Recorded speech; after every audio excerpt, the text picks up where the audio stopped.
Student শিখা coaching সেন্টারের তরফ থেকে তোমাদের জন্য আরেকটি ভিডিওর আপলোড নিয়ে আসলাম।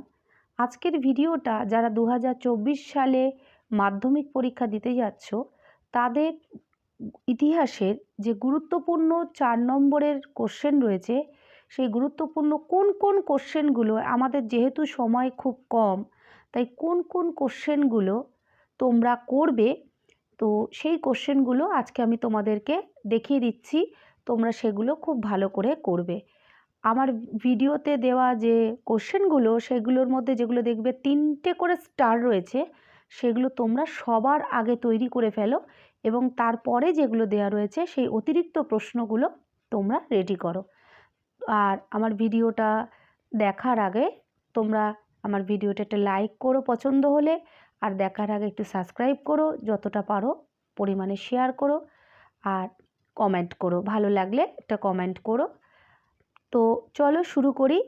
আমি 2024 সালে যে সম্ভাব্য ইতিহাসের 4 নম্বরের প্রশ্ন রয়েছে, অত্যন্ত গুরুত্বপূর্ণ কিছু কোশ্চেন, হয়তো খুব বেশি হয়তো সেটি 10-12টি হবে, অত্যন্ত গুরুত্বপূর্ণ কোশ্চেন, সেগুলোকে আগে আমরা করে ফেলবো, তারপরে বাকি যে কোশ্চেনগুলো আমার লেখা রয়েছে আমরা সেগুলো করব।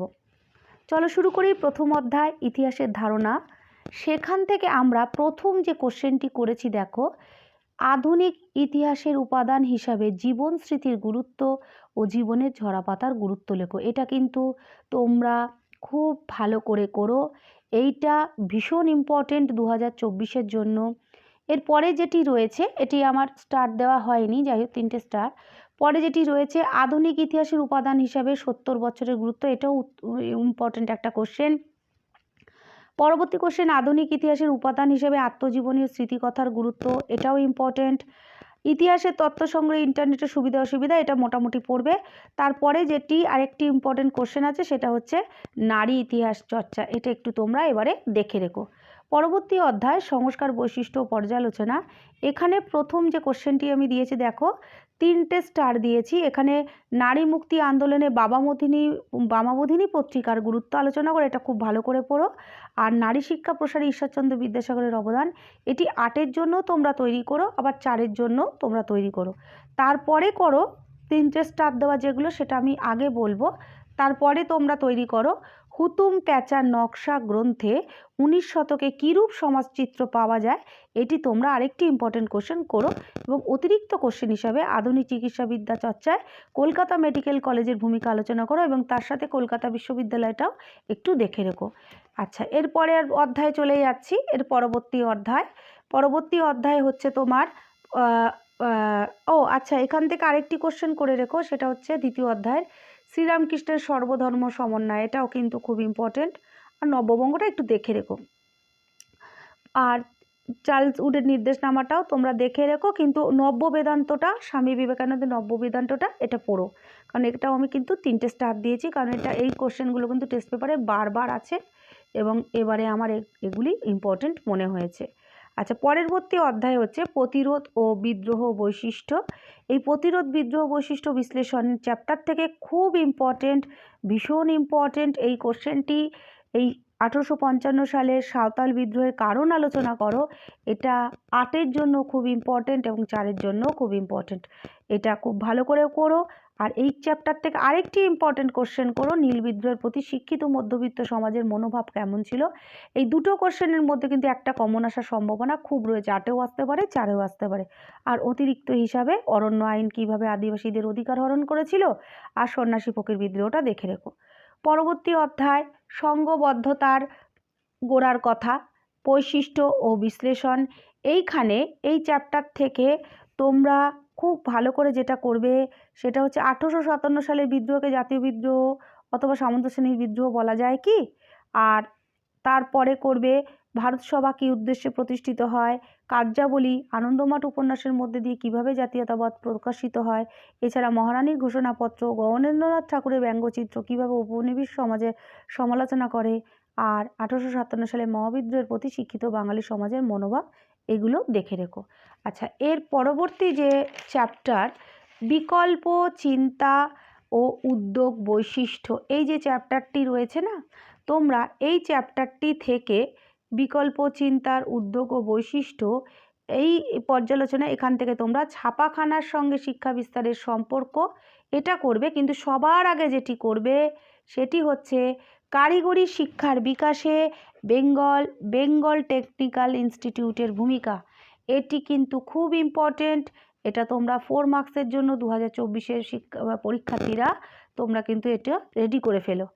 আর এরপরে আর একটা করো, আর এইগুলো একটু দেখে রেখো, বিজ্ঞান চর্চা, Indian association, cultivation of the science আর বসু বিজ্ঞান মন্দির, এগুলো দেখে রেখো, কিন্তু কারিগরি শিক্ষাটা খুব ভালো করে কিন্তু তোমরা করো।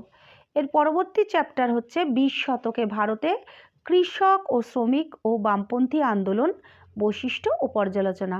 এইখান থেকে খুব ইম্পর্টেন্ট দুটো কোশ্চেন তোমরা করে রেখো, বঙ্গভঙ্গ বিরোধী আন্দোলনের শ্রমিক শ্রেণীর ভূমিকা আর একা আন্দোলন সম্পর্কে লেখো, এর কারণ ও গুরুত্ব, ঠিক আছে। আর ওয়ার্কস অ্যান্ড পেজেন্টস পার্টি, এটাও কিন্তু তোমরা এবারে খুব ভালো করে দেখো। অতিরিক্ত হিসাবে মিরাট ষড়যন্ত্র মামলা, বারদৌলি সত্যাগ্রহ সম্পর্কে লেখো। আর বঙ্গভঙ্গ বিরোধী আন্দোলনের প্রতি শিক্ষিত শ্রেণীর আগ্রহ ছিল না কেন, এটিও কিন্তু তোমরা একটু দেখে রেখো। কিন্তু স্টার দেওয়াগুলো, বিশেষ করে 3 স্টারের কোশ্চেনগুলো তোমরা কিন্তু সবার আগে করো। এর পরবর্তী অধ্যায় যেটা, এই অধ্যায়টি হচ্ছে তোমার 20 শতকের ভারতের নারী, ছাত্র ও প্রান্তিক জনগোষ্ঠীর আন্দোলনের বৈশিষ্ট্য ও বিশ্লেষণ।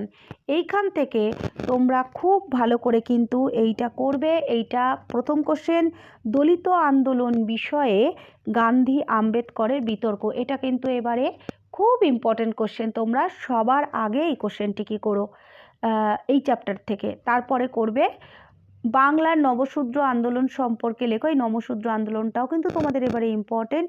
আরেকটি সর্বাধিক ইম্পর্টেন্ট যেটা, সেটা হচ্ছে না, এটি সর্বাধিক ইম্পর্টেন্ট বলবো না, এটা মোটামুটি সশস্ত্র বিপ্লবী আন্দোলনে নারীদের যোগদানের চরিত্র আলোচনা করো। না, এই সশস্ত্র বিপ্লবী আন্দোলনটা তোমরা খুব ভালো করে করবে। এইটা কিন্তু এবারে 8-এর জন্যই ইম্পর্টেন্ট এবং 4-এর জন্যও কিন্তু ইম্পর্টেন্ট, খুব ইম্পর্টেন্ট কোশ্চেন।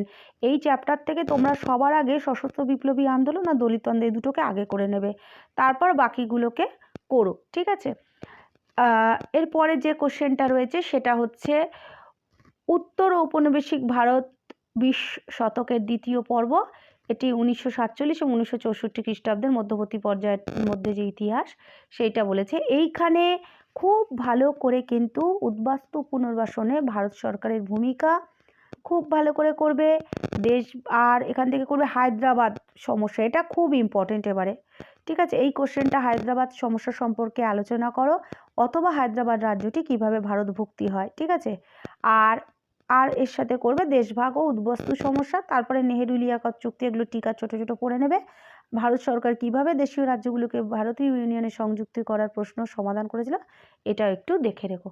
তো স্টুডেন্ট, এই ছিল তোমাদের 2024 সালের ইতিহাসের 4 নম্বরের ইম্পর্টেন্ট গুরুত্বপূর্ণ যে প্রশ্নগুলো তোমরা যেগুলো করলে কমন পেতে পারো, এবং সেগুলো আমি যথেষ্ট পরিমাণে বারবার টেস্ট পেপার দেখে যে কোন কোশ্চেনগুলো বেশি বারবার এসছে সেই কোশ্চেনগুলোকেই আমি এখানে মার্ক করেছি, এবং এগুলো আশা করছি এগুলো থেকেই তোমাদের কমন আসার সম্ভাবনা রয়েছে। আর একটা কথা বলে দিই, আমি তোমাদেরকে অ্যান্সার লেখার কিছু নিয়মকানুন বলবো। প্রথমত বড় কোশ্চেনগুলো, 4 নম্বরের কোশ্চেনগুলো বা 8 নম্বরের কোশ্চেনগুলো তোমরা যখন লিখবে, যখন প্রথমত পয়েন্ট করে লিখবে, আর যখন পয়েন্টগুলো করবে পয়েন্টগুলিকে একটি আলাদা নিচের বর্ডার দিয়ে দেবে, অথবা অন্য কালি দিয়ে লিখলে বেশি ভালো হয়, তাতে একটু হাইলাইটটা খুবই ভালো হয়, এক্সামিনারের চোখে পড়ে যে ছেলেটি এবং লেখাটাও সুন্দর লাগে, এবং ছেলেটি ভালো লিখেছে, বা পয়েন্টটা তুমি ভালো করে ফোকাস করতে পারবে তোমার লেখাটাকে, ঠিক আছে। তো তোমরা একটু চেষ্টা করবে বড় প্রশ্নগুলো পয়েন্ট করে করে লেখার। আশা করছি আমি যে কটা 3টে করে স্টার দিয়েছি কোশ্চেন, সেই কোশ্চেনগুলো থেকে তোমরা 4 নম্বরের সবকটি কোশ্চেন কমন পেতে পারো, আমি আশা করছি। আর ভিডিওটা আর আমি বাড়াবো না, এইখানেই আমি ভিডিওটা রাখবো, এবং তোমাদেরকে বলবো আমার চ্যানেলটা ভালো লাগলে চ্যানেলটা সাবস্ক্রাইব করো, লাইক করো, আর যথেষ্ট পরিমাণে পারলে শেয়ার করো, আর আমার ফেসবুক পেজটাও পারলে তোমরা ফলো করো, ঠিক আছে।